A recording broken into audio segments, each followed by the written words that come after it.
జరిగింది, ఎక్కడెక్కడ ఏం జరుగుతుంది అని అంటే, ఒక వ్యక్తి ఉన్నాడు. ఆ వ్యక్తి వర్రా రవీందర్ రెడ్డి. ఆయన ఒక సోషల్ మీడియా యాక్టివిస్ట్గా ఉంటే ఎవరికి అభ్యంతరం లేదు. ఆయన వైఎస్ భారతి గారికి వ్యక్తిగత సహాయకుడిగా అంటే పిఏగా ఉంటే ఎవరికి అభ్యంతరం లేదు. తప్పే ఉంది. ప్రతి వాళ్ళకి నాయకులకి ఒకళ్ళు కాదు, ముగ్గురు నలుగురు పిఏలు ఉంటారు. సోషల్ మీడియాలో వేల లక్షల మంది ఉన్నారు. ఈయనేంటి, నేను కూడా ఉన్నా సోషల్ మీడియాలో.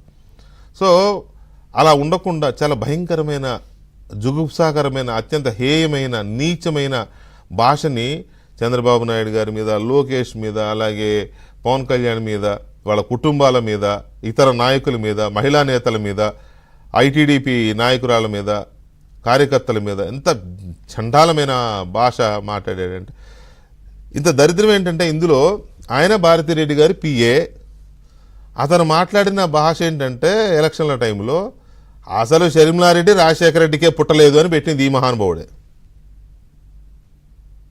భారతిరెడ్డి గారి పిఏ స్వయంగా ఆడబడుచుని షర్మిలారెడ్డిని రాజశేఖర రెడ్డికి పుట్టలేదు ఈమె అని అతను పెడితే, భారతిరెడ్డి గారు అతన్ని ఆపలేదు. మరి ఆపలేదంటే ఏమనుకోవాలి?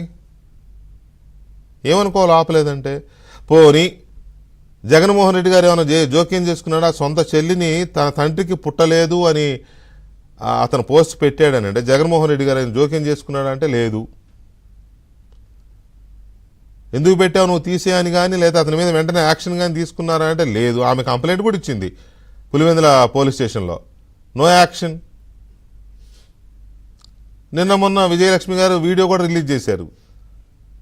ఆ కుటుంబంలో అభిప్రాయ భేదాలు ఉన్నంత మాత్రం నా కొడుకు కాకుండా పోతాడని. మరి ఇదేంటిది? విజయలక్ష్మి మన షర్మిల గారు రాజశేఖర రెడ్డికి పుట్టలేదు అని ఒకడు పోస్ట్ పెడితే దాన్ని చూస్తూ ఉన్న కొడుకు కోడల్ని మరి సమాజం ఏమనుకుంటుందో నాకు తెలియదు. మరి ఆవిడేమనుకుంటున్నారో, సమాజం అయితే ఇదే అనుకుంటుంది, వీళ్ళే పెట్టించారు అనుకుంటారు. అంతే కదా, అది తీయలేదు అంటే వీళ్ళు పెట్టించినట్లు లెక్క. సో ఇలాంటి జుగుప్సాకరమైన భాషను పెట్టిన వ్యక్తిని ఇది రెండోసారి పోలీసులు ఇంతకుముందు ఒకసారి తీసుకొచ్చి నోటీస్ ఇచ్చి పంపించారు ఈ ప్రభుత్వం వచ్చినాక. మళ్ళీ నిన్న నైట్ తీసుకొచ్చారు కంప్లైంట్ మీద, తీసుకొచ్చి మార్నింగ్ వదిలేశారు నోటీస్ ఇచ్చి. ఇది ప్రభుత్వానికి తెలియదు. ఎస్పీ గారికి తెలుసా లేదు తెలియదా అది వాళ్ళు చూసుకోవాల్సిన అవసరం ఉంది. వెంటనే క్యాబినెట్ మీటింగ్ అయిన తర్వాత మొత్తం కేసులన్నీ ఒక్కొక్కటి ఒకటి చేస్తుంటే ఇతను వదిలేశారు పొద్దున అనేది ఇన్ఫర్మేషన్. వెంటనే సీరియస్ అయిపోయింది ప్రభుత్వం. ఎస్పీని ట్రాన్స్ఫర్ చేసేసారు అక్కడ నుంచి, హర్షవర్ధన్ రాజుని. అక్కడున్న తేజో వర్మ, అతని పేరు ఏదో ఉంది, తేజమూర్తి అనుకుంటా, సిఐ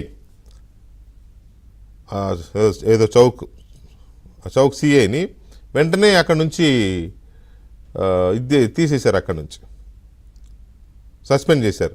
సో ఇలాంటి పరిస్థితుల్లో ప్రభుత్వం చాలా ప్రోయాక్టివ్గా ఉన్నది అనేది కీలకమైన అంశం.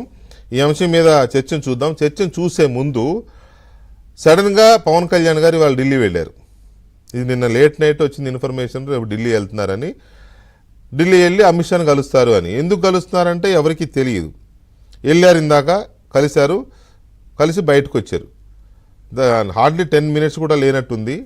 వచ్చి ఆయన మాట్లాడకుండా, మీడియాతో మాట్లాడకుండా వెళ్ళిపోయారు.